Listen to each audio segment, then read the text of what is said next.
Hey everybody, what's going on? And welcome to episode number 9 of the We're Watching the Watchmen podcast, a show where we follow HBO's acclaimed series Watchmen. My name is Eric Madsen. I'm here at Flicksation Studios, P City, Wisco. Over in San Francisco, California, back in San Francisco, I believe, Christian Estabrook. Christian, what's happening? Oh, I don't talk to fans. I don't care how long it's taken you to get to Antarctica, and you may certainly not use my restroom. Good day. Good day, Christian. What's up? It's good. Yeah, I'm glad to be out of Dallas. I could be in Antarctica. That might be fun, but nope. I am in sunny California. Feels good to be back. It feels good to be with you gentlemen here to talk about the season finale. Oh my God, I can't believe it's here.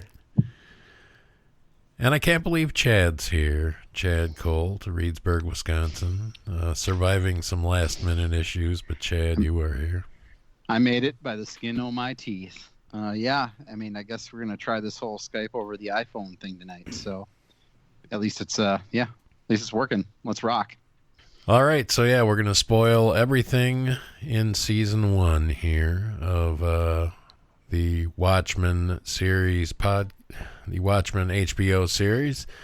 We're going to specifically focus on episode 9. No coming soons, none of that to worry about this time. No real predictions going to be made for us. So we do have another episode we're going to record after this one. That's where we'll get more into the whole series, or the series as a whole, and we'll dig into our speculation about like season 2 and things like that on that bonus episode. But here we're going to talk about the season finale, See How They Fly, here, episode 9 of Watchmen. Contact the show. Watchmenpod@gmail.com. Call or text the voicemail line 608-535-9302, or follow us on Instagram or Twitter at PodWatchmen.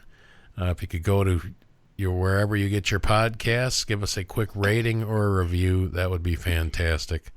That would help us out a lot. So thank you for doing that, gentlemen. Here we are, talking about the final episode of the series here. So it's been a roller coaster ride of emotions. Well, I don't know. I guess we got pretty high and stayed there for a good stretch. But you can, think back to when we were just hoping this wouldn't suck. And did we make a mistake even focusing a podcast on this show? Certainly not. I think it worked out. But Christian, did they stick the landing? Yeah, so this is going to be tough. I'm going to try and keep as much of my thoughts tonight to just episode 9, since I know we have another wrap-up episode we're going to do. So I do think they stick the landing. Are we riding quite as high as the last few episodes? I don't think so. I think that this works. This is successful. I've watched it twice over the last 2 days. I still feel like I'm not sure I fully have, not that I don't understand, but just that I haven't fully processed everything. So I think if we talk again in a week or two, maybe things will crystallize a little bit more. But some things happen kind of in line with what we expect. Some things were quite a surprise. Parts of it feel a little bit neat. Parts of this episode feel a little bit, I don't know, a little wonky, a little wobbly here and there. So I'm satisfied. It is not. It's not a get your crosses and pickaxes and go like storm down the streets and riot because of an ending. Endings are hard. I think most. Well, I don't know. I guess we'll talk about this at some point, this episode or the next. But I don't know if we're taking this as a series finale or just a season finale. But the final ending of anything is hard. And I do think that this works, but it's a little bit more up and down than I think I was hoping after being spoiled for the last few weeks. Yeah, I agree. I don't know that I was as high with this final episode, but I am certainly very happy with it. I think they 100% stuck the landing. I can't wait to talk about like some of the stuff at the very end and how they went out. I think it's going to be some interesting conversation. So yeah, I think it was a good run, and I'm very happy we did the old podcast on it. Yeah, definitely happy we did the show. Even if it wasn't that great, I'd have still been glad to do the show. But I think I'm higher than Christian for sure. But yeah, it was. There's some mixed emotions here for sure. There's some mixed feelings on a few things, so we will get into those shortly.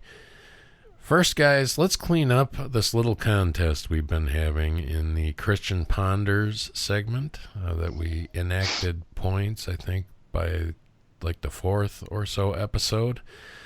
So we've been keeping track. Currently, Christian, you lead with 10. Chad, you're right behind with 7. And I broke onto the board with a 2-week hit. I have 1 as we speak going into today. It's the last time to get any points. Christian, I would say your long-term ponders is good. All right. So there's 5 points, brings you up to 15. Son of a gun. Can we get a recap of what his long term was? Yeah. We need to talk about this. Yeah, so my long-term ponders was that the 7th Cavalry was making preparations for one big event, something that they were gonna do on a specific day at a specific time, and didn't know exactly what that was going to be, but seeing all the watch batters and things like that, it's like they're building to something pretty big rather than just lettuce or whatever the hell they're doing the rest of the time. That was my thought back then, and it turns out that their big plan was to kidnap Dr. Manhattan, which did work, and hold him captive, which did work, and then transfer his energy, which we'll talk about, but not as successful. But yeah, clearly they were planning for some big event, and it didn't actually happen until the finale. So yeah, cashed in. 100% cashed in on those 5 points, and it's breaking my heart, man, because I was this close. Yeah. So I lost out on my long term about 3 episodes ago, which was Dr. Manhattan would not show up. Yeah. Chad, the one I'm most proud of on this one, Chad, as nuts as Christian and I thought you were back when you first rolled this thing. It didn't even roll it out as a long-term ponders. You just rolled it out as a ponders. Kind of formed into one. I have a list of like 6 of them that I kind of came up with, and we should probably say what this one actually is. But is Adrian Veidt is actually trapped in the statue, and as you can see, it comes true. I thought he would like break out, not like almost like melt out or whatever, however it was. But either way, I mean, he was in the statue. It's interesting the playing with time and how that worked out, because if you wanted to, you can make an argument that even though I'm right that he was trapped in the statue. My whole thought the whole time is that what was going on was while he was in the statue, but no, that's when he left. But yeah, that timeline's really interesting. I think it would be, now that we know where it ends up, I think that's one of many things that'd be interesting to kind of keep better track of on a rewatch. Yeah, I think. Where is he and when? Yeah, it's an interesting thing, but yeah, it's well, never mind. We'll get into it once we'll talk about it once we get to the rundown. But I mean, it was a fist pump for me, even though this is a friendly competition here. I was like, holy shit, Chad got the best. Well, Eric called the Bian is a clone thing. That was a pretty good prediction as well. That was a victory, I think, for all of us. But the fight in the statue, after a while, it just seemed so far-fetched. I was like, I don't know why Chad is stuck on this, especially since you rotated like so many different long-term options. It was just go back. What are you doing? When you do a rewatch, go back and listen to their conversation, because I specifically remember her saying, "Why is he so old?" And she said, "Because he is." Right. So that's kind of was one of my hints. I'm like, you can make a pretty good guess what somebody's gonna look like when they're 20 years older or whatever, but it was so specific that they said that, and I don't think much of what they did in the show was on accident, so Yeah, that's really nice work. All right, so good work, Chad. You're keeping up on Christian's tail. We'll see how it works out here at the short terms. All right, so Christian, your short-term ponders. You thought Crookshanks and Phillips would interact with someone other than Adrian or, say, John, and nothing comes of it there unless the escape pod thing is a person. You thought, and I'm surprised we didn't see this one. This was the biggest shock for me. But you thought Lori would give a fuck you of some sort to John. Nothing. I think John gave Lori the fuck you because it's like he didn't even acknowledge she was in the room. Her. Yeah, never looked at her once, as far as I could. Didn't even get an acknowledgement that he looked different. Yeah, yeah, that was also weird. So, so no fuck you, John. But you did hit. We're saying Dr. Manhattan has died, right? That's consensus here. Okay. Yeah. So okay. Yeah. So 2 points there, Christian. 17.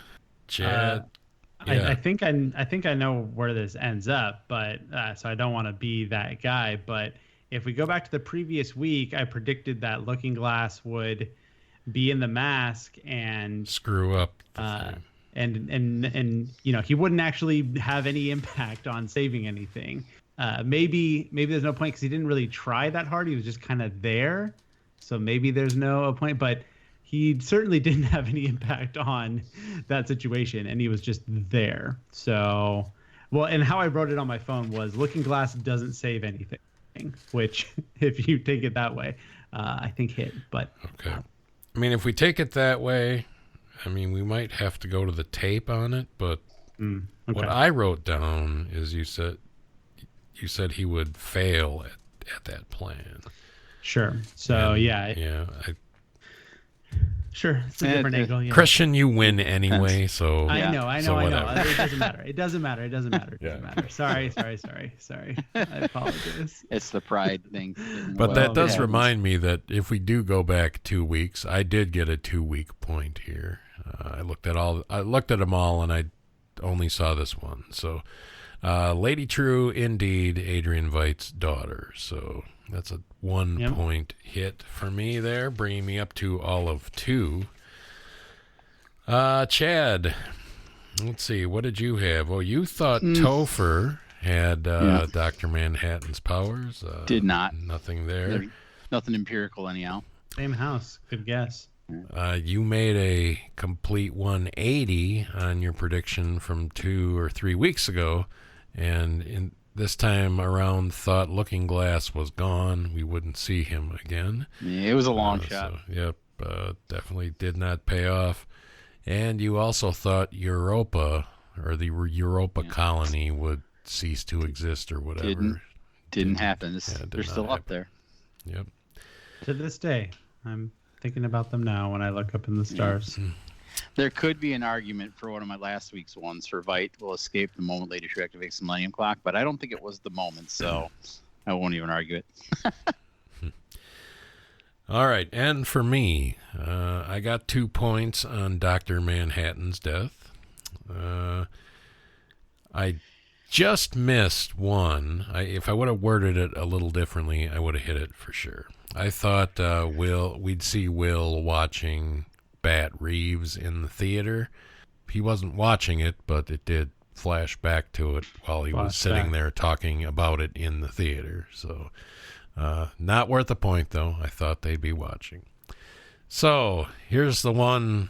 I guess there's gray area, letter of the law. I probably don't get it, but specific wording from the show. I thought Dr. Manhattan would pass his power to Angela or Topher, and I specifically said through an egg. So we don't know for sure, I guess, guys, so can't really probably award those two. Cash those in. I mean, if I get a vote, cash those in. That's exactly what I think happened here. Sure, we'll give you the points. All right. Thanks for those pity points, guys. I appreciate it. Well, that's just my interpretation. I mean, we're obviously going to talk about the ending here in 30 minutes or so, but that's if we're taking that, I don't know. I guess it's ambiguous the way it's played, but if we take any other interpretation, I think it loses all of its impact. So I can't imagine not walking away thinking that that's what happened. All right, guys. So, Chrtistian, you are the winner with 17. Chad, 12. Valiant effort. The wheels fell off in the last week there for you, but well. Yeah, put up a good fight, and 4 for me. I hit some decent ones way too late at times, but hey, what the hell? If Chrtistian hadn't gotten his long term, we'd have tied. I don't know how we'd break a tie in something like this, like some sort of over the internet Rochambeau, rock paper scissors. Yeah, or like a joust maybe. A joust. Yeah. Either way, good work, Chrtistian. I mean, the segment's kind of named after you, kind of named after a poor quarterback football player. So yeah. This does feel good because I'm getting a title here for Christian Ponders, and Chad just very brutally ruined my fantasy football season for the league that the three of us are on together. I needed a win on the last game of the season. I checked the score and I was ahead, and I was like, "Oh, great, I won!" And then I don't even know what happened, but the last player to play on Chad's teams just scored enough points for me to lose by like 0.8, and that knocked me out of the playoffs. So that hurt real bad. I'll have you know, I think I took third in the league, and I'll have you know, I did the best in this league, which is the only free league I'm in. Then I did the other 2 leagues, which are pay leagues. So, see, I don't know what that says for my fantasy football playing abilities. Yeah, Chad, fantasy football cost me like $200 this year. I'm not gonna say. I almost always see something. I am seeing zilcho this year. Three teams, none of them over 500. I don't even know what's going on. I still technically owe you 20 from last year that you won. So. Oh, you do? Okay. Yeah. So It sat in my wallet forever, and then I figured I'd just parlay it into something for you someday. So. All right. I'll take care of it. You're welcome, folks. You are welcome. Hey, what do you say? Let's run down this episode, guys, and we'll dig into it as we go. All right, we see the beginning of this thing is Veidt filming his video for Robert Redford that we saw in the Looking Glass episode a couple times ago. We see all these Vietnamese people around. We meet the original BN, guys, as she heads into Adrian's office, steals his specimen. I love that he uses the same password for everything. So there's that. He's a genius, but an idiot, it appears, for whatever. So anyway, she steals some of his specimen, replaces it with lotion, number 2346 to be specific. She chants off some weird philosophical shit before shooting herself up with the seed of Adrian Veidt. So we pretty much know where that's a-going as we kick the episode off. And her fuck you, Ozymandias. She's shooting herself up. Good sound effects there as well. So, yeah, fun little tryst here to open up the episode, eh? There's a lot going on. There's the password thing, which is weird. That's the only password he ever uses. I also was surprised. I did a double take the second time, since this is the introduction. I don't know. I guess with the clone, I thought they would have just used the same actress, but like put like old makeup on her or something. Yeah. But that didn't happen. Maybe that younger actress is actually a child, and they didn't want her to do the things that this character did in this scene. Maybe that was the deciding factor there. But my only other thing I considered for my intro quote was to read the translation of what BN says here, which could have been fun. I felt really upset when we got the "fuck you, Ozymandias," because I was like, well, we're not going to get a fuck you, John, and a fuck you, Ozymandias in the same episode. So I was already feeling like that prediction was off. I'm sorry, I have a lot of notes on this intro scene.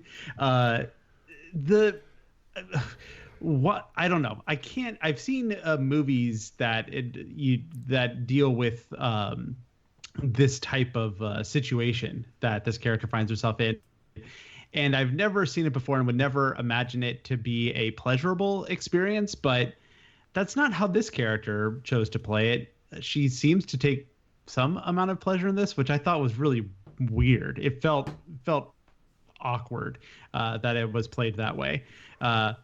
My final note here, sorry. I watch the subtitles usually. My kids are asleep when I'm watching Watchmen, so I leave the subtitles on. Multiple times in this episode, it put the subtitle up for sound effects, and it just said the word squelching, both here and having to do with the squid rain. So this was a big squelching episode, which maybe I didn't want to know, but I know, and I couldn't help but pass that information along to you both and the listeners. All right, we're off to Karnak in Antarctica, where Lady True shows up at Adrian's, weasels her way in by calling him brilliant, so that's kind of funny. As they start talking, let's see, my first note is that he bitches about Redford just telling him to fuck off, apparently. Said he would have won anyway, so he's pissed off about that. How could any cowboy actor expect to be president? So taking shots at Ronnie here, so that's cool. We learn about the automated Squid system a little bit here, as he's showing this woman here that as far as he knows, is just someone that claims to be the smartest woman in the world. She says, "You were brilliant 20 years ago, but you're just doing the same shit now, and it's at a smaller scale. She could make nukes disappear if she puts her mind to it," she says. She can track Dr. Manhattan's atomic energy, apparently, so she knows where he's at. He's on Europa. She's got her own satellite out there trying to find him already. That must have been what she spent all her own money on. But she thinks she can take his power, and unlike him, she'd save the world. She'd rid it of nukes. She'd do all kinds of nice, godly things. She needs $42 billion from Adrian. She breaks it to him that she is his daughter. We learn that much like Alexander the Great, Adrian Veidt has never given himself to a woman. That clouds your judgment or whatever. So he learns how he has a daughter. But he did yerk it into some vials, so he did. So we'll have to talk about why that is here in a minute. But cleaning woman thief, that whole bit. Refuses to help her out financially because he gave all his parents' money away so he could start at zero and earn his own. And as the scene cuts, he says, "That's basically what I offer you." The same thing. I did not expect to see her as a younger Lady True walking through Antarctica, and his answering of the door is perfect, and it's quintessential. I can't believe Adrian that he answers the fucking door. That's the funniest thing here. Like anybody's just going to be knocking on his door, and thank you for using that monologue in your opening statement there, Christian, because that was pretty perfect as well. Yeah, the whole conversation is pretty interesting, and you just know she's going to drop the bomb of "I'm your daughter," and I thought at first he wouldn't believe it, but it sounds almost like he did believe it and didn't really question it. And other than the fact that he said, I've never been with a woman, that was it. And after that, it was like, oh, she really is. And the big reveal for the whole Europa moon thing, that we'll talk about that later too. I thought that was just brilliant. Do you know what I'm saying? Because I remember we had a conversation of what is that D for? What does it mean? What could it mean? I don't think any of us guessed or could have guessed that that's what it meant. She comes along and she basically throws this at him, and you know what's interesting is she must have kind of gone out and done it by herself anyhow. I mean, is that what you're getting from this? Because he said he wouldn't give her anything, and I don't think they showed him actually getting it from her, but she owns the company, so I don't know. I interpret it as not only did she go out and do it on her own, but as part of that process, that character changed from 2008 to 2019, insofar as her what's the word? Like her, I don't know, her like carrying her like good works. I'm trying to her charitable demeanor that she has in this episode seems to be waning. Maybe not completely evaporated, but she doesn't seem to have that same demeanor in 2019, especially once we get to scenes later in this episode.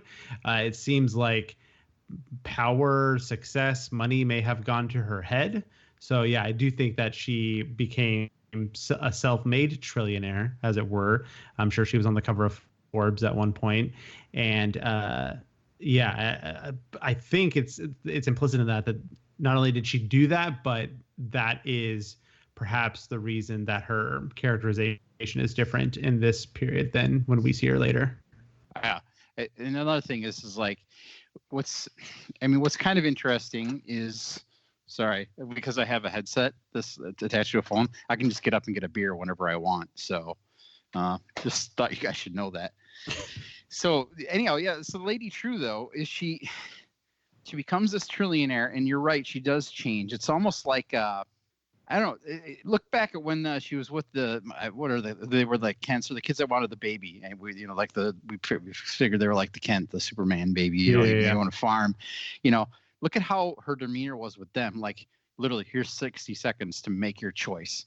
Go now, and you didn't get that same vibe from her now. So yeah, it changed her, and I don't know if it's for the better. Eric, you buy that she's at least. Maybe, I don't know if she's a villain by the end, but she's power hungry for sure. And you think her process of becoming a trillionaire over those 11 years is what pushed her towards the dark side? Maybe. I don't know. Just run-of-the-mill narcissism is what I see here, I guess. I don't know. Sure. I mean, I think it's pretty well summed up when... Yeah, Veidt goes off on exactly why she shouldn't be able to do what she's trying to do, and it's because just like me, she's a total fucking maniac. I know what she says she's going to do, but we'll all be kissing her little blue feet or whatever he says soon enough, so she needed to be stopped, no doubt. It's sort of a Lord of the Rings ring thing. Do you know what I'm saying? It's she takes over the power and it would corrupt her. So we flash up to the 8-year anniversary of Adrian Veidt's arrival on Europa. He's breaking into his 8th anniversary cake as we hear the pod arrive. He uses the escape hatch he dug with the horseshoe to go outside. He has the exchange with the game warden who shoots him. Apparently Veidt can still catch bullets, which I thought was kind of funny. If you didn't read the book, you'd just be like, what the fuck just happened? But yeah, apparently he can still catch bullets. Find out that, yes, this whole setup was all orchestrated by Veidt. The game warden just... the whole thing was a play. Yeah. Game warden was just a actor in the play, yeah. He needed an adversary so he wouldn't go crazy because he had 8 years to kill. Game warden asked, was I a worthy adversary? No, you sure were not. But it made a hell of a show of it. Why'd you make me wear a mask? Well, masks make people cruel, Adrian says. And as he's leaving, we see the Phillips and Crookshanks still are pretty torn up for him to leave, but they wish him a fond farewell, basically. Into the pod he goes, and into the statue mold he goes. So, yep. as that hatch opened and I saw that thing in the, that form in the wall, I was like, Chad, you son of a bitch. Oh, there it is, Chad. All right, so yeah, this is a pretty fun scene, Christian. Yeah, it's fun stuff. I do like. I think my favorite. Well, I like Vite just being a dick as the game warden is dying. That was a pretty nice touch. But then I like the procession line into the rocket ship, where all the Phillips and Crookshankses are lined up to say their goodbye. Something about that is just so over dramatic that I got a kick out of that. But yeah, once he gets into the mold, it's like, all right, so we're going straight Han Solo and Carbonite. I guess that's Yep. That's what we're doing here. And it was a fist pump moment. It was a surprise, but yeah, it's a fun sequence. Yeah, I mean, just last week we were talking, how are they going to get Vite off of Europa? Like, how does this story wrap up? And pretty neatly, apparently, this all clicks into place pretty well. Can we take a moment and talk about the cake? Because that wasn't just like a normal cake. It was it like a mud cake that he made himself with like sticks? It looked like sticks mud on to it. Me, yes. I was fascinated by that. I'm like, did he make his own cake? He never really ate the cake anyhow. I might have taken a bite here and there, but he blows up these like imaginary stick candles that weren't even lit. And Chad, we're just gonna, for the sake of our own sanity, we're just gonna pretend it was mud. So. Okay, not something else. Yeah. Which begs the question: does fecal really matter? All right. So what's funny about sliding into this scene is if you do the math here, she pretty much left him a statue in the garden or whatever for over 2 years. Right, because this is a 10-year window here. He gets back. Well, he leaves on the 8th anniversary. So, how long is it supposed to take to get back? Maybe that's a year or something. So I don't know. Maybe he was definitely sitting in the garden for a while, though. Yeah. It's Lady True before, as they're thawing out or whatever they're doing to. Adrian, she tells Bien, I got something to tell you. Oh, don't worry, I know. I'm your mother. Because Adrian's probably going to leak that to you. Of course, he does. So that's good comedy. So not much else here in this scene, but her belittling him, basically, as she's reanimating him. So maybe this isn't worth saying, but we mentioned this is a Han Solo and Carbonite type situation. And while Vite is thawing out, we do get an "I am your mother" line, which is this a sly double Star Wars reference? Probably not, but maybe. Wow.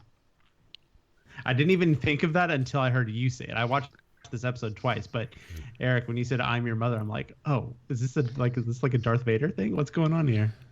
Of course, Vite seemed like he barely remembered Bien, the original Bien, but he basically knew her right away when he looked at her, that she was the clone, so that's funny.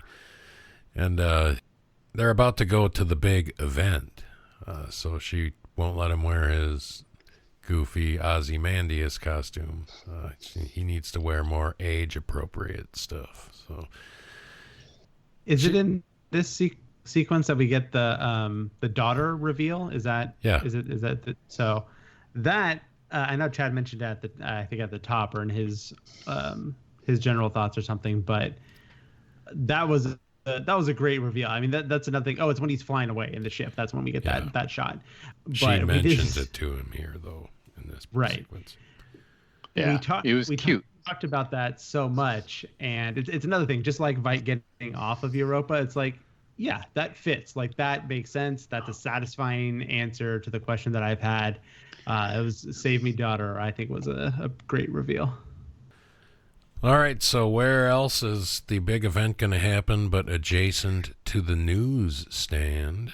Just like in the book, guys, Mr. News is back as Lady True's arriving, gets her own newspapers. I'm not sure why she needs the newspapers. Yeah.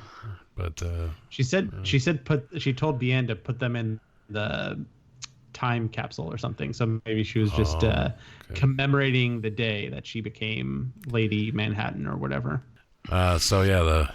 She has her little exchange with the news guy or the newsstand guy. That's pretty good. Veight's looking at the papers. Classic. He's disgusted that Redford is still president, for God's sakes. And then, that was good. I love their whole back and forth about who he looks like. And we did what get a happened. picture of Redford. Oh, you did? I didn't even see that. Yeah, they had a picture of Redford in the newspaper. Yeah. Mm-hmm. Yeah, but I mean, I don't. Even if that would have been my long term, I don't know if I'd have quite gotten it. No. But I'm happy that they got the permission to use his face. I'm a little surprised. I'm a little surprised that we didn't get Redford, to be honest. That'd have been great. Just a snippet. I mean, after his quote unquote retirement, he came back for basically a cameo in Avengers Endgame. So I was like, if they're gonna write Robert Redford as a president for 25 years, more than 25 years, yeah, he could have been that old. Get him. Just fine. Get him on set for a couple hours just to do a quick little thing. I don't know. Maybe it didn't ever fit into the story, but some good quote or something, I don't know. Like on TV or something, but like something that they shot. I don't know. I'm surprised. 408 years ago. They could have it would have took them 5 seconds after the credits. Have like Lori cuffing Redford, in front of a bunch of reporters or something, and that's it. Nice. Yeah, I agree. Opportunity missed for sure. Well, all right, so they're talking about the legend of Adrian Veidt, basically, and the news guy thinks he ran into the jungle and never returned. They have a little bit more discussion when the whatever that is, the Millennium Clock orb, we'll call it, arrives. Adrian says something like Palestine is the orphan of Egypt or something, which means the end is nigh, apparently. So poor news guy right in the thick of it again. Do we want to do the Millennium Clock talk now? Sure. I guess we should, because because the whole point is it doesn't matter. Like, it's nothing. Whatever we thought the Millennium Clock could be, it's not. It's just not a tool for the Dr. Manhattan transfer, which I don't know. Is it bad to be disappointed by that? I guess we saw so much stuff leading up to the Millennium Clock. We were waiting to just see inside to see what it is, and it's like, oh well, it's basically like a charger for your for your thing. It's like a big storage. It's a silo for this thing you're going to use. I don't know. I guess I spent so much time thinking, what could the Millennium Clock be? What could it do? Doesn't Veidt even say like, oh, you built it? But it's like, how would he even know what that is? Like, it's not an actual thing. It's just a holder for some other thing. I don't know. It was kind of disappointing. That was weird. Would you say that that's this series' octopus or squid? Not octopus, but jumping the shark. Maybe. I don't know. All right, so we switch over to the mall front. That is the. Yeah. 1 second, Eric. Can we just jump back to the conversation that he had with the news guy? Because I loved the banter back and forth. You know who you look like? Ozymandias. He's like, because really, like, I just have to say, I thought it was great.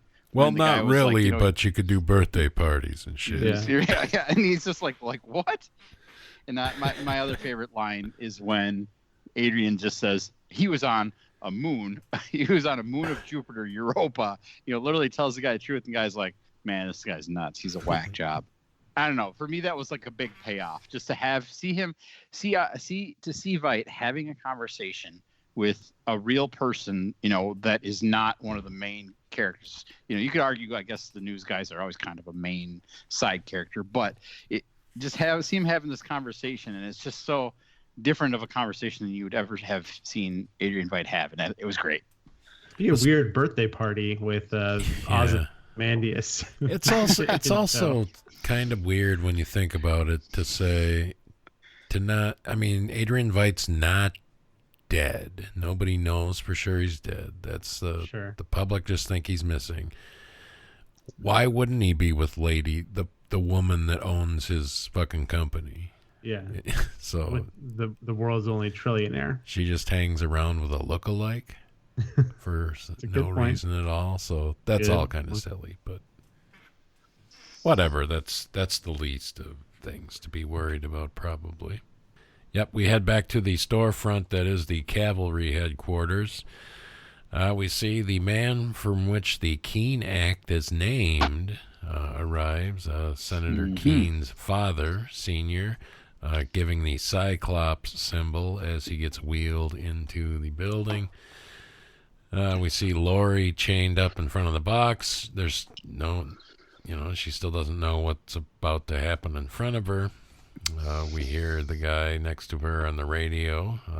The Angela Dr. Manhattan thing in the yard is going on. So he leaves. Our second guard, Mirror Guy, guys, is back to help Lori out here. He's planning on ostensibly cutting them both loose as soon as he gets the opportunity. So that's good. Guess who shows up? Dr. Manhattan.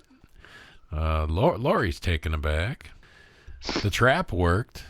We'll get into that more in a second, as Angela's also going to work on the guy that was still left, that actually shot the teleport gun or whatever, breaking some fingers to find out where the shit is going down. He clearly gives it up. We get Keene's shitty speech here. We're not going to go through too much of that, but we do learn that the Crawfords were working for Cyclops, obviously, so they knew it was Cal this whole time. So the Crawfords were sent in to infiltrate and become friends with the A-Bars, which clearly they did. Stripping down into the Dr. Manhattan panties as he thinks he's going to get switched over. Lori making the crack about the panties, of course, great. Let's get blue, guys, as he goes into this device. So, and what does he say with my dick hanging out? I'm already going to be a god, so slapping people with my dick is just overkill or something. That's what he says. So, I'm going to be at least he's going to be modest about it, guys. This show has a lot of random things in it, but bringing back the Dr. Manhattan underwear in that way was maybe one of the goofiest things in this entire series. If out of one thing I can say out of this entire segment we're talking about here, that it was almost a little upsetting. And I think we already knew it was going to be that way, but there was always hope that somehow Judd wouldn't have been a complete douchebag. Like he had some plan that he wasn't. Do you know what I'm saying? But in the end, we learned that he really was. Judd was just as guilty as the rest of them, and really took a family for a ride. And like, I don't know, it's kind of heartbreaking in a way. Yeah, and this group of white people, they've been villainized before, but Senator Keene and Mrs. Crawford and all of them, it's just like they're like cartoon characters at this point. They're like deporting people while like drinking from their oil drums. Like it's just like, I don't know. It just seems like laid it on thick, like how terrible all of these people are. This is where things start to feel off for me. And we touched on this already in the Ponders, but man, again, I don't want to be disappointed because I'm so positive normally week in, week out, but to see this whole show, especially given Lori's introduction episode and how obsessed with John she still obviously is, to get basically nothing out of those characters coming back. And I know you got to hold it in some amount of tension because the John/Cal and Angela love story is really good and well developed over the course of the series, but I don't know, with Lindelof and company seemingly so reverent to the source material and trying to get things right, it's another big surprise that we basically get nothing between these two characters. I still haven't even wrapped my head around it. Like, I'm shocked that there's so little between the two of them. It's weird. Angela arrives on the scene, takes out the guards and stuff, gets in there, tries to talk Keen into, I don't know why you'd even bother with this in the first place. Just let him do it from the get-go. I don't know what you're going to accomplish by trying to cut a deal with him, but tries to talk him out of it. Lady True sets you up. This is known as her shit. Names on all your shit. Well, we stole that. Well, yeah, because she let you steal it. But I wouldn't get in that machine if I were you. He doesn't care. He calls her a couple of names, or a couple of racist names. Yeah. And gets, so she's done with it. Go ahead, man. He gets in. And shit begins to start here as they hit the switch. There's a flash. What actually happens, we find out, is they got teleported to Times Square. Everything, including like the church front, gets teleported to the town square where Lady True's waiting with the magnet, or the gun magnets. And Wade vomits twice in this episode, guys. So the Wade vomit count up to 3 times in the series so far. So yeah, he doesn't like being transported, does he? no. Well, interesting they didn't show Lori do that, and that was a big problem with her in the series, or in the book. Yeah. She hated it. Yeah. This, I don't know. This in general, like all of this, John Cavalry, all this stuff. Even the second time I watched it, it feels a little off. Like it's hard to kind of track as well. Like I know you didn't get quite this far in the rundown, but we see the aftermath of Keen, and I'm watching The that. bloodbath. I'm like, right, and it's like, okay, what happened? Like, okay, so they teleported, and where did they go? Why did they get there? But Eric, so why did they need to do that? Why did they need to transport the whole thing? I guess because that's where Lady True's stuff was, but she was like floating stuff around anyway. Why did she have to bring them there? Yeah, I guess I didn't even really grasp. Like, I wasn't sure if the cavalry's plan to suck the energy from John actually did anything, or if Lady True stopped that. For a second I thought Lady True just actually killed Keen with what she was up to, but on rewatch I gleaned that she just let him try his experiment that she knew wasn't going to work, and basically let him kill himself. But I don't know, things just feel kind of awkward in this sequence for me, and I'm not exactly sure what it is, but it doesn't feel like it's well. I don't know. I didn't really feel like I had a bearing on everything that they were trying to do and all the moving parts. It seemed a little silly. It seemed kind of like egotistical, because the explanation like the mild explanation she gives is, this is the site of that massacre that we saw in the first scene of the film, basically, or the show, basically. Yeah. She said this is where that massacre took place, or whatever, so that's why we're here. I mean, that just sounds like okay, let's do it here. And they arbitrarily picked that spot for whatever reason, I guess. Why would she care about that so much either? Like, what? Like, I don't get.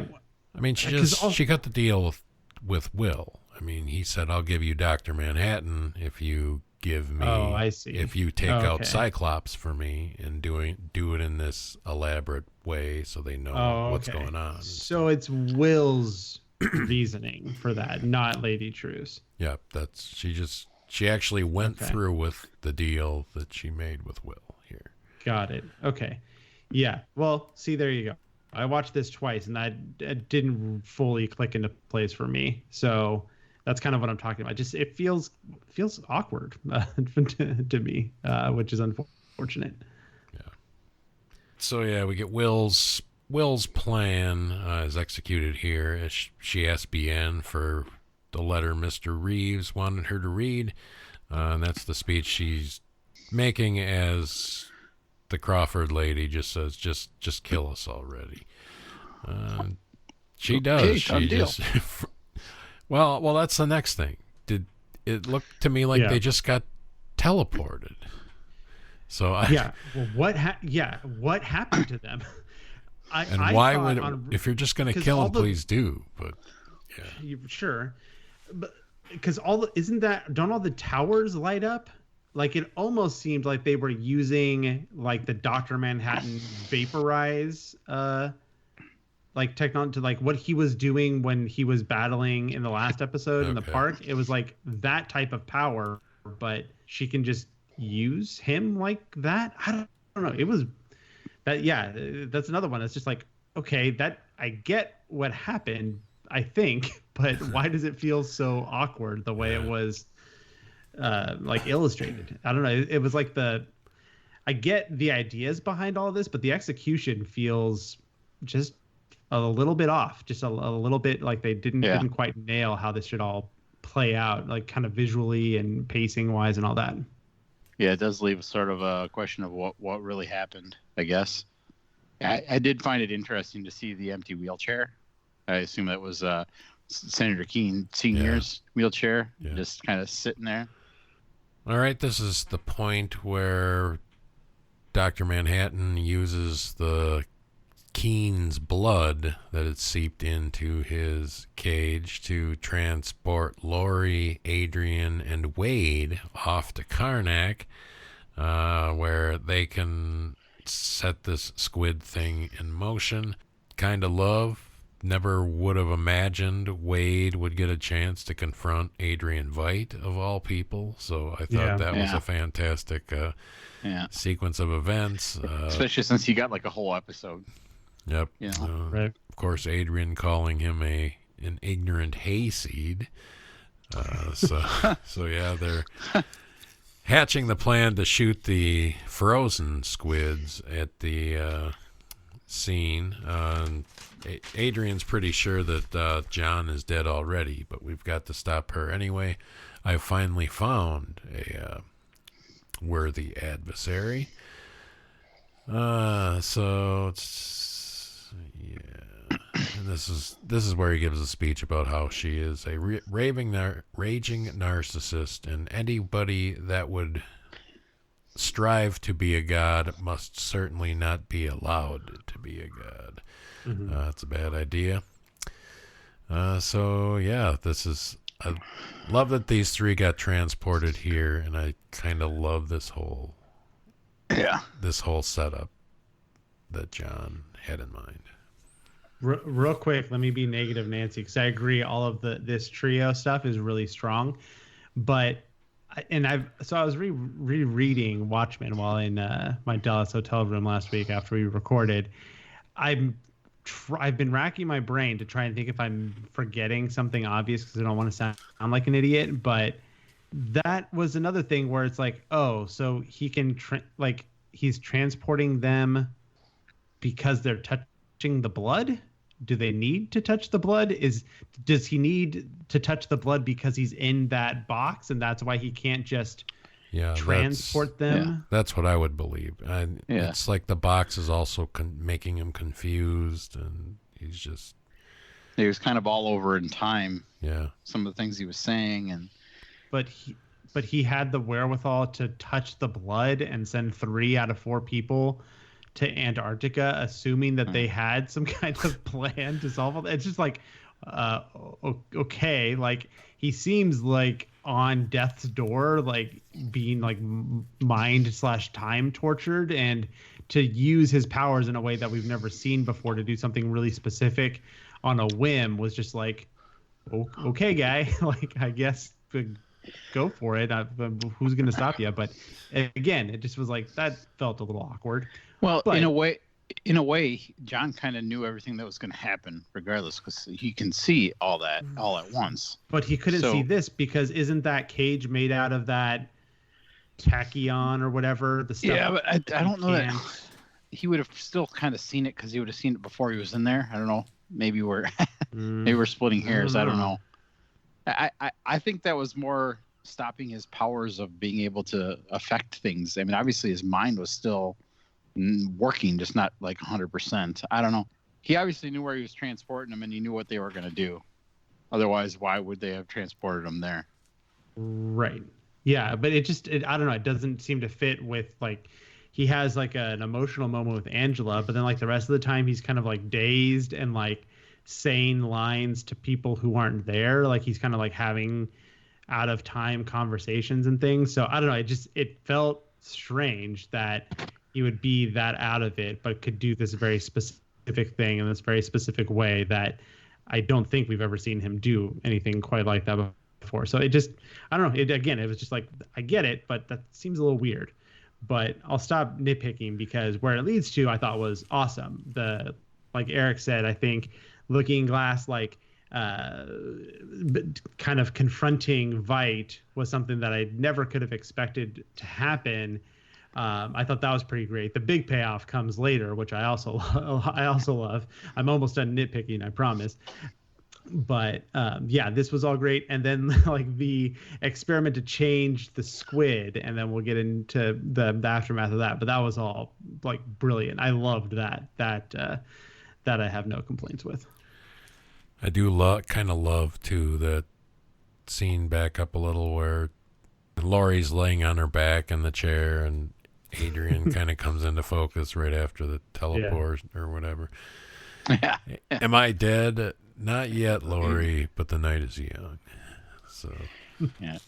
Adrian, am I dead? Yeah. Or please tell me I'm not dead or something.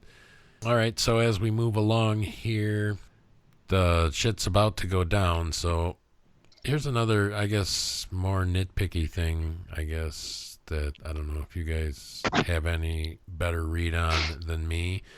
But this is the sequence where they're unleashing the squids. Nobody on the ground knows what's going on. Lady True's getting into the wherever she needs to go to get Manhattan's power put into her right underneath the Millennium Clock orb or whatever, which is processing or whatever the energy and is about to send it down. Mm-hmm. So, which is also dorky. Like, oh, it's going to take 90 seconds to like process the energy. Like that's such stupid screenwriting. Like, oh, we got to run it through the thing and give us 90 seconds and then it'll be safe to transfer. Like, give me a break. So my big question here is, why is Bien kind of befriending Angela here before she knows that her mother's about to fail? No idea. Are we supposed to just think that 2 minutes in the rehab or whatever connected these two that much that all of a sudden she gives a shit about Detective Abar? So yeah, whatever. But we get the phone booth is ringing. It's Laurie telling her to get the hell out of there. So in the squid thing too, guys. So Adrian made it sound like everything within 5 miles was going to be obliterated. Yeah. The first one that falls, as far as we can tell, goes clear through Lady True's hand. Stigmata awesome style. Visual. Yeah. Awesome. Stigmata style. So, and then did I not see about 100 other people get hit with squids and be fine? Okay, yeah, you're right. It's weird. Like it looks like even Red Scare and Pirate Jenny get hit. Yeah. But they're not dead, right? No. Like, it doesn't seem like it. I gotta believe that squids that rip through flesh that quickly are gonna go through a car roof pretty easily, or a roof pretty easily. I don't know. Yeah, like how are Will and the kids so safe just in the theater? Like they're in this old ass theater. Aren't they in danger? Just in there in a building? You would think, right? A building. I mean, it's smashing through this metal flying orb, so it's not gonna smash through a couple of layers of asphalt. I don't know. This whole Squid thing, this is the thing that didn't sit well at all for me. I love the idea, and I love how it's introduced in that first shot of Lady True. Go all in or don't go at all. I love that moment, but yeah, it's from Veidt's comment, it does seem like this is a ruiner. It's going to be like a tornado, like takes out this whole area, not like, I guess maybe, I don't know, some percentage more violent version of hail. Like it's a pretty different thing, but I don't know. I mean, I love that first shot so much. That's why I'm like positive on the thing overall, but it doesn't make a whole lot of sense. It also, like, Bien, I think it shows like the last shot of her, she goes into the phone booth or whatever.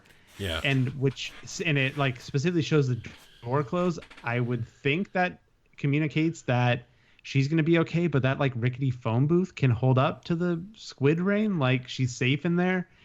It's weird. It clearly does, because we see here afterwards, but right. Yeah. I would have loved to have seen the hail just come down and just obliterate everything in that whole entire area. You know what I'm saying? Just right. You know, that's why Lori's so freaked out, because she seems to think that this is going to be way more intense than it seems like it actually was. It was more, it ended up more. The way Adrian talked about it, it sounded like you were within a couple of miles. You were dead. You were going to be dead. And how the scene plays out is it's like you just got to get clear of the explosion of that orb falling on top of Lady True. Basically, was the most dangerous thing here, other than the direct squids that hit that thing. So I don't know. Right, which means that Lady True pretty easily could have lived as well if she just like got out from under that thing instead of just standing there. Yeah. So weird. Yeah, pretty weird execution here for sure. All right, Angela gets away, runs to the theater, and has her discussion with Will as the kids are kind of asleep there. He asks if John is gone. She says, yeah. Is Lady True gone? Yes, she's gone. This was all John's idea. He came to me. He set this whole thing up.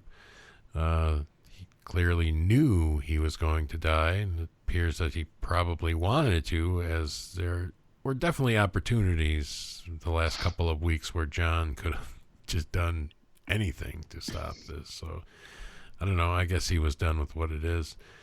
He asks if she took the pills. She says, yeah. So you know my origin story. I sat in this theater 100 years ago. Blah, blah, blah. I can't... My mom played the piano over there. Yep. Interesting statement. He says you can't heal under a mask. Wounds need air. So basically telling her, forget the mask at this point. John's told me to tell you it takes a few... you got to break a couple of eggs to make an omelet, or however that saying goes. And says, you'll understand what that means. And she says, I do not. Well, then the time ain't right. They pretty much have made complete amends with everything that's going on here, as Angela then just offers, why don't you just stay with us for a couple of days? And Will agrees. So it was one of those moments where I said, oh, this is where they're going to harken back to the very beginning and kind of bring it all home. And it was it was interesting to see her and her grandfather, which she didn't really know, have like their first sit down talk conversation that didn't involve him like being chained up or whatever. But yeah, I think she understands him more. I don't know that she still likes him. I mean, obviously she likes him enough to invite him back to her house, or at least can empathize. I don't know. It was a good conversation, and I do like how they sort of bring it all home. And you know, it's sort of a familiar place for us to go back to this movie theater. I mean, it's where the whole thing started, and it's kind of where it starts to end. I do like the emotional beat here, and where this the next, I think we have 2.5 scenes left or so. I like where everything is playing emotionally. It is, again, still a little weird, like Eric mentioned. The idea that this is all John's plan, it's like, all right, John, you couldn't have thought of any other way to do it except this plan. Like, just go, like, walk up to Lady True and vaporize her, like, whenever you want. And Senator King, like, I don't know, it just seems like, okay, all right. Well, I think we could have figured out a different way to do this, but do your thing, blue guy. So that's a little weird. But I do like the tone of this, that wrapping up this season, wrapping up this show, things quiet down. It's just a conversation, and the music is swelling here, and we're back where things kind of started. I like that they chose to go that direction and not just, it's not an action show like we've said a bunch of times, but they weren't tempted to continue to have like draw out the climax. They let it be a little bit more quiet and thoughtful here, which continues on, but I liked it here particularly.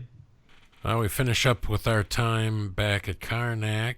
Guys, probably the biggest smile on my face in this episode, Archie. Guys, there's Archie hanging out. Adrian found it frozen in the snow and fixed it up and got it running. So apparently Wade knows how to fly those things because the cops have those things or whatever. It's been a hoot, guys. That's what Adrian says. Laurie then tells him he's under arrest. Yeah. Arrests him for killing 3 million people. You can't do that. What, are you going to arrest the president? She says, yeah, probably. Why, you can't do that the world would come to an end. To which she says, I've heard that a lot in my life, and it never happens. So, fuck it. Wade knocks him out with the wrench, so that's good comedy as well. He did save mankind again, guys. So it appears that Adrian's under arrest, and I kind of believe it. So, well, how do you feel about this, Eric? I mean, this is, having had more time than this is why I'm gearing it towards you. It's a Chad, having thought about Veidt and how he factors into the end of the original Watchmen story for so long, to have him be arrested for those crimes. This seems like one of the bolder decisions of this show to kind of maybe hold a different perspective or alter, how we think about the ending of the previous story. It's like, okay, well, regardless of what you did, maybe there were some good intentions or whatever, but also it's a fucking crime, and maybe don't do things like that. Maybe that's not cool, or maybe it was the right thing to do, but you deserve punishment anyway. I thought that going there was one of the bolder decisions as far as how this interacts with the previous source material. Did it all sit right with you? How'd you feel about it? Guess I was fine with it. It's hard to argue any reason why Adrian Veidt should not be locked up somewhere. I guess my biggest problem with it is I don't know really what... I mean, I guess Laurie can just be going off of the past, and I guess that's fine. But I feel like, yeah, she definitely has no idea what he's been up to lately. But from what we know of what he's up to, and just think of all the clone people he killed on Europa or whatever. This guy, he should be locked up. And I know I get it that it's kind of a risky maneuver and stuff, making a statement like this as canon in this Watchmen universe, but I don't know, it makes sense to me. And I guess until we see him actually show up somewhere, or until we find out that he's actually been arrested, if there's another season or whatever, we just don't. I mean, sure. It's a long way from Antarctica to Washington, D.C. or whatever, so who knows? I guess I'm surprised how well it kind of felt. I don't know, I guess if someone had told me, oh, this is what they're going to do at the end of Veidt's storyline, I would have been like, oh, well, I'm not sure I would buy that or that would feel right, but watching it's kind of like, I don't know, it's like, yeah, this is like the opposite of what I was saying before with all of the Lady True stuff. It's like, yeah, that for whatever reason, that just feels like the right way to conclude that story. So I didn't balk at it. I have one issue with it. Okay. And I think it's great that it can happen. I think it's fine that's what happened. But the issue that I have, and Vite himself kind of leads up to it and even says something. The problem is Lori was there herself, so she's kept this secret for however many years, since the 80s. And the problem is that makes her implicit in it. Sure. So that's a good point. To say she's going to be on arrest him, which I don't know who else would, but it puts her butt on the line too, I guess, in a way. Yeah, and I don't think any of them have jurisdiction of Antarctica. Antarctica. Anyway. I don't know who you petition for. It's going to be a United Nations case or something. Yeah. Maybe you don't have to now.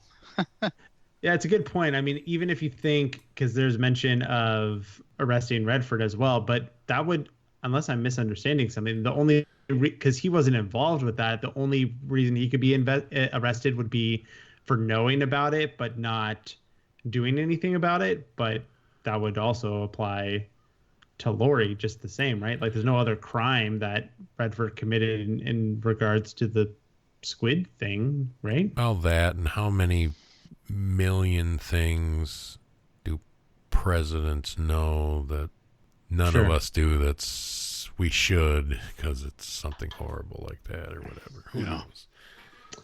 Maybe this is just a little wish fulfillment to hold presidents accountable that they're throwing in here, and we're not supposed to look that deeply into it. Yeah, probably not. All right, so we have a little kind of a montage music scene thing here as we have Angela and Will and the kids heading. They stop at the bakery where all her stuff is. We see Topher gets a look at the Sister Night outfit and then figures out that Angela is probably Sister Night. Props to the sweet Bubastis stuffed animal that he's carrying around here, clearly. Getting that out there for that's a fucked up looking toy, guys, but it's pretty great. I'd have one for sure. Oh, we also see, this is where we see BN in the police car talking to Pirate Jenny and Red Scare or whatever. So Will and Angela having a quick talk as she's about to clean up the eggs. And a theme we haven't mentioned that kind of has been going through this whole episode. You know, how much power Dr. Manhattan has and how little he's actually doing with it. Right. Why isn't he correcting the wrongs of humanity and ridding it of nuclear missiles, that kind of thing? Lady True says it at the beginning. That's basically the whole Cyclops credo on Dr. Manhattan, is he's not doing anything. And Will says it here in this discussion. It's like, you know, for all the power and the time he had with it, he sure could have done more, you know. So interesting, and planting some seeds, I think, for who knows what. Yeah, she figures out the egg thing. We see the end here as she goes out to eat the egg, step on the water, and cut to some weird cover version of I Am the Walrus as the credits roll. So yeah, what was that version? No idea. I was going to Shazam it, and I couldn't find my phone, so I had a feeling that was going to be played the moment I knew the title. I was like, how can they not? Perfect. I mean, it says Eggman. I mean, it's got all the lines. Yeah. The song fits so perfectly. It's almost like is this series like an adaptation of I Am the Walrus? Like, it's just like all of the motifs, and there's so many lines that fit just perfectly. But I don't know. I'm not crazy about that version. Like, get the Beatles version. I don't know. It's like, why this version? Anyway. All right. So this is the big finale here. I think, I don't know. Well, Eric, it's your call. I feel like we should save our speculating on what the future could be for the next episode. Yeah, let's do that. So just taking this as this is another one where it feels like a pretty bold thing that the show is saying here. We're in essence recontextualizing Vite over the course of this episode. Of course, over the course of the series, we're recontextualizing hooded justice and the beginning of all of the masked vigilantes that we saw over the course of the season. And here it's really challenging Dr. Manhattan and what that character has done. And that also feels like kind of a through line. This, I think, even goes back to Lori's introductory episode. Like there's this almost frustration that's under the surface often over the course of the season with Dr. Manhattan, and why has he abandoned us? Why isn't he doing this? Why did he do this? Why didn't he do this? And there's this constant questioning of a being that has so much power and knowledge to do more. And it seems like a good bookend. I mean, we saw the Black Wall Street Massacre in the beginning of episode 1, and that kind of reorients what we think that this series could be about. And then the end of the show, or at least my reading of it, is, hey, we let this this white dude scientist be a god for a long time, but maybe that wasn't really as good as it could be in the grand scheme of things. So let's let this black woman get a chance to be God and for a while, and maybe she can do a little bit more good than everyone else did. That was kind of the reading I got, and it felt, I mean, even just like they did with Cal, right? Like we didn't get any other version of Dr. Manhattan. Like we got this black actor playing Dr. Manhattan, and the show, was really like played really loose with the mythology and the established versions of the character and reorienting the canon of the show. And it felt like this big moment to have, hey, the most powerful, smartest being in the world is going to be something very different than John Osterman. And we're going to give that a whirl. And I'm pretty surprised. It felt right in the moment both times watching it. But this is a pretty, I don't know, maybe you guys have a different take. Maybe you can talk me down here. It feels like a pretty hopeful ending for Watchmen, given how dark this series was and how dark the source material is at times. And I think the source material is also much more nihilistic in totality. The show dips into that at times as well. But it played for me like a positive thing. Like, all right, like let's let someone else be God for a while, and maybe things could go better. And it was a surprising, hopeful note that I think worked pretty well. And that's a tone that I never would have imagined this season would end on. And for the most part, I'm pretty on board with that. How did it play for you guys? Yeah, I'm there with you. I thought it was a hopeful ending, and I enjoyed just seeing, I guess, Angela and how she was kind of trying to move on, even if though it's so soon for that. You know what I'm saying? And like that egg shows a little bit of hope. And the one thing I was thinking is, it's got to be somewhere. So one of the first things I think you learn in probably first or second grade about energy in general, because it's all John was energy, right? Is it never goes away. It just changes form. I mean, that's something you learn in grade school. So he's got to be somewhere. I mean, if he's not in that egg, where is he? What happened to him? The energy doesn't just disappear. It just changes form. So I don't know. It's kind of interesting, and I really enjoyed seeing what we saw, and I don't know what it means. And I only did one watch through, so I'll probably have to do another one at some point in time. And yeah, I guess this is partly why I probably like it a little more than you, Christian. I don't know, but it so much threw me for a loop that it had a positive vibe to the ending that I thought it was kind of brilliant to do it that way. Yeah. We had so much that in the last episode, there was just so much talk of tragedy and ends in ruin and all this other stuff. I just thought, oh man, we are in for some shit, and we definitely got some shit.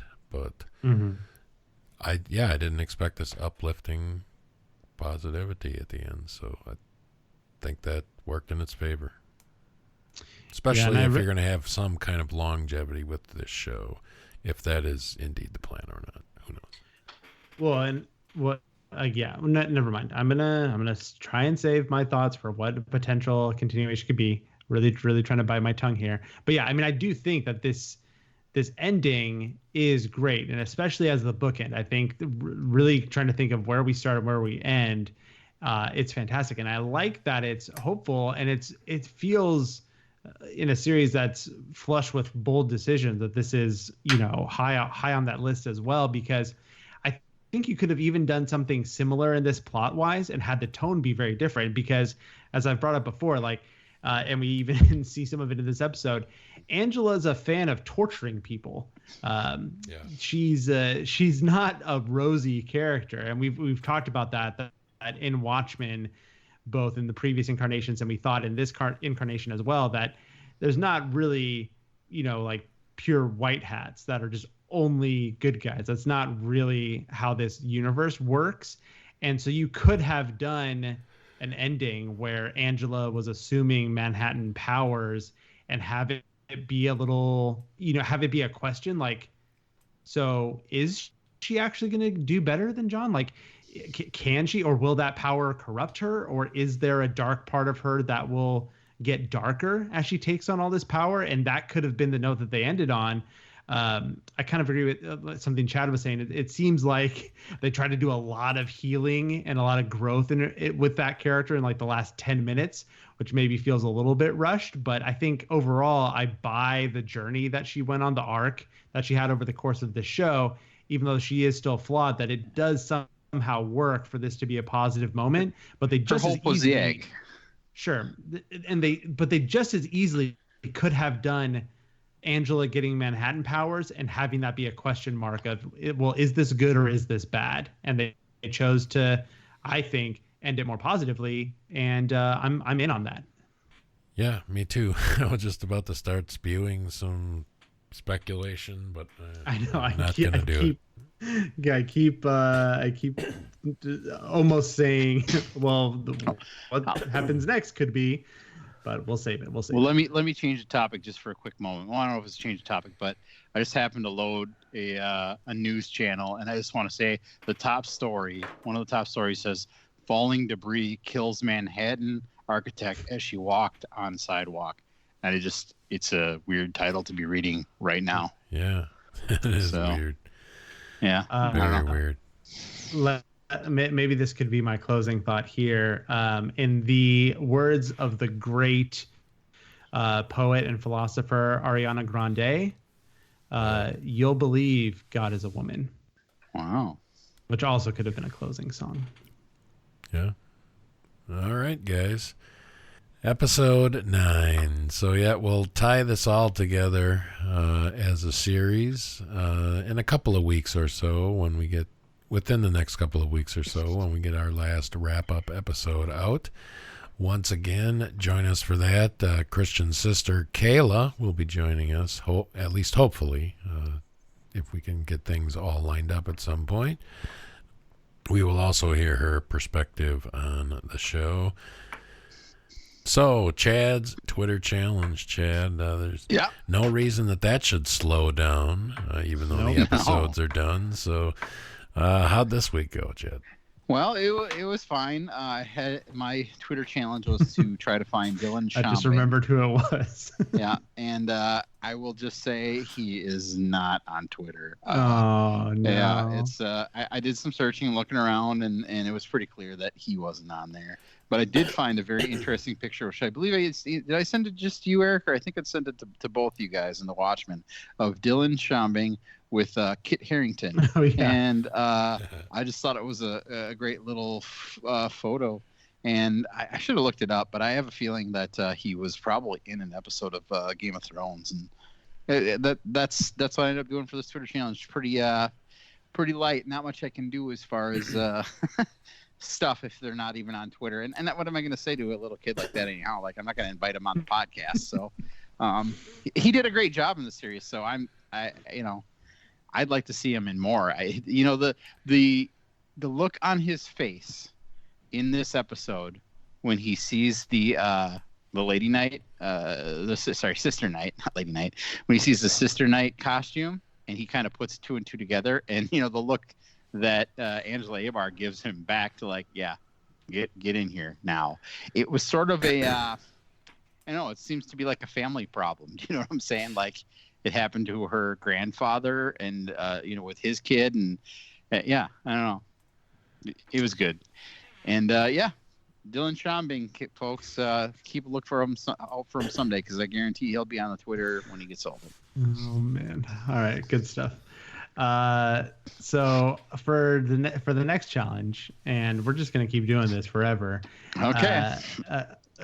We've brought it cross podcasts, cross TV shows, so I have no reason to end it now, even if maybe a wrap up episode never happens and this becomes an ellipsis into eternity. But there wasn't an obvious one that jumped out to me like a lot of weeks do. But I gotta say, I did look through the credits for just this episode. And some of the Rorschach mask people were listed there.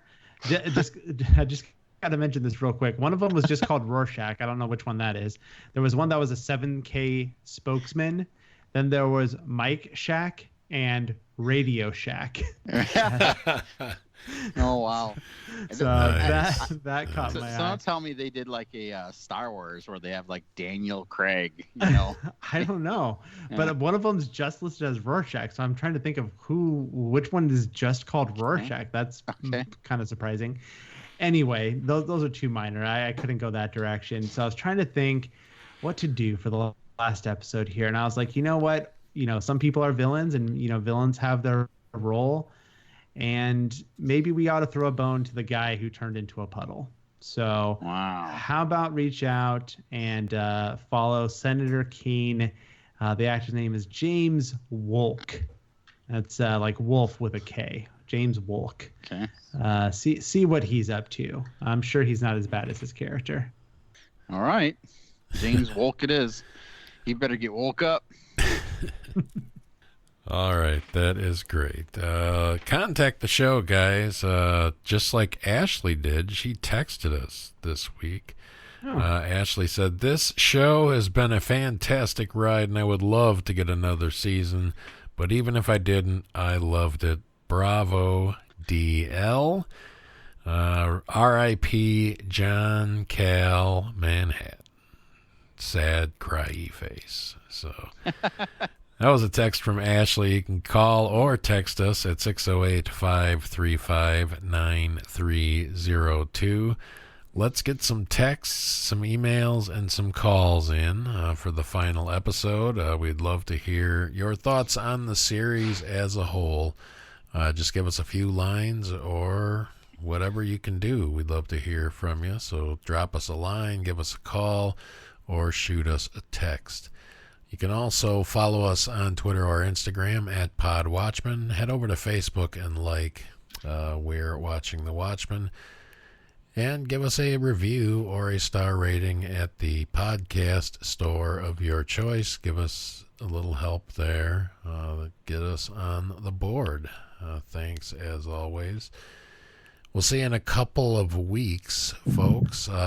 This episode releasing just days before Christmas here in the U.S. So we're trying to find somewhere to slide in this bonus episode recording. So with the holidays and stuff, it's hard to tell. But I swear it'll be in the next 2 weeks or less at the worst. So keep your eyes on the feed for a little bit, and we will get that to you as soon as we can. My name is Eric. You can find me on Twitter, Hazer75. Chad, you and I just wrapped up our annual Merry Flixmas recording a couple of days ago. That will be dropping in the Flicksation feed probably the day that this is released, or maybe the day after this is released. So I got that almost done. Gonna get it up before the weekend here, so Merry Flixmas, always a fun time for sure. Chad. It was a blast. Yep, it was indeed. Christian Estabrook, thanks for joining us as well. I hope the holidays are not too hectic over at the Estabrook house. No, things are shaping up quite nicely, actually. I'm taking some vacation time for the first time in a long time. So I'm going to be off most of Christmas week and a little bit of New Year's week as well. So it looks like also Christmas is going to be at my house. So no driving around on Christmas Day, cabin over the weekend.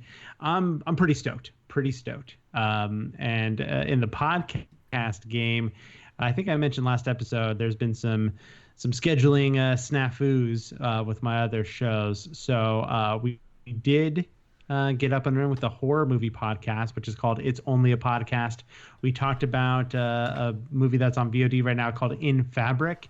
And we talked about what many might call a masterpiece of revenge movies called I Saw the Devil from South Korea.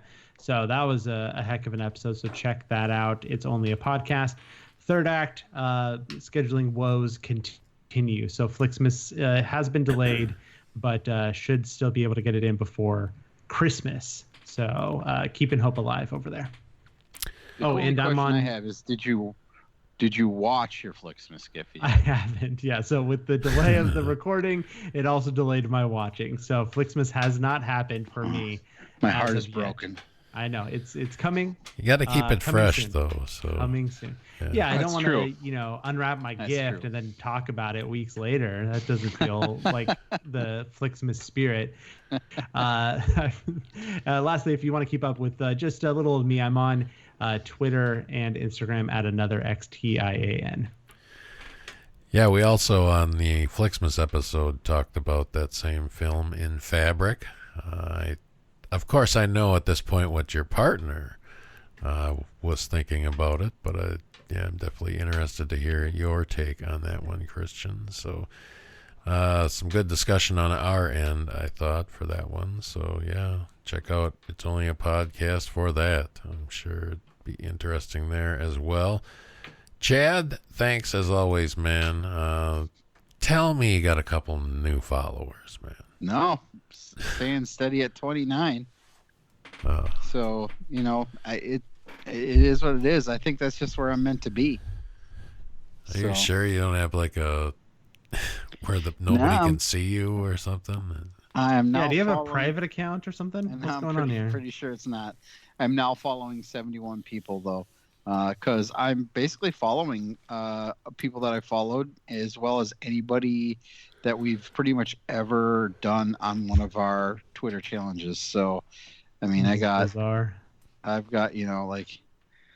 Pierce Gagnon. He's the kid from Twin Peaks, yeah. Twin Peaks, yeah. And that was one of the reasons that I thought maybe the kid from tonight would actually be on, because he was or is. Yeah. Larry I don't know Clark, what you're doing over there, David man. Koechner.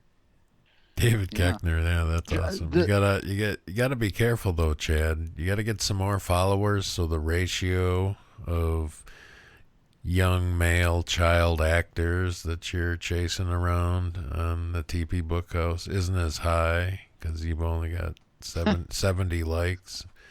Hey, wait a minute, 3% of that is young underage actors. What is this guy's game? Yeah, well, he's the only one I'm following that I think that's young, so not too concerned. I guess we've come up short on all the other. And I've still got the drunk. I follow him. I'm pretty sure nice. I just tweeted him, "Are you drunk?" And he said yes. Oh, that's great. That is great. Yeah. All right, guys. Good times at the Twitter challenge. Hey, and if I do have to say, if anybody does want to follow me, even if it's a pity follow, I'm cool with it. At TP Bookhouse, okay? TPBOOKHOUSE. Go get it done, people. Bring me up to 30. Unless the people that listen to this show download each episode like 5 times, there's more of you out there that exist on Twitter than 30. Yeah, it's. I mean, when most of those 30 aren't even listeners anyway. Right. I don't know. It's maybe it's a conspiracy. Maybe all the listeners have just banded together and be like, we refuse to follow at TP Bookhouse. I mean, maybe Chad, they're just all on Instagram. I don't want to make it worse, but I'm pretty sure I follow you from like 4 different accounts. Like, in fairness, I probably follow myself from 3 different accounts. Oh, I didn't even think of that, but once you mentioned that, it's like, yeah, the Bookhouse count follows him. I follow him. Flicksation just the 3 of follows us. him. I could go over my 30%. You want to know my followers? I can tell you who they are. That's for save it, another save it, day, save it. Chad. Yeah. Another day. Okay. You know? We shouldn't punish the ones that are following you for... I can tell you, though, I don't think a single one of them... The last one to follow me was Flicksation Podcast after you fixed it. So I don't think a single one of them is a follower of the show. So there's that. Vegas couldn't have got that right. All right, guys. Well, happy holidays if you're listening to this before the holidays. Hope you had a good one. We'll catch you in a couple of weeks or less with our season 1 wrap-up.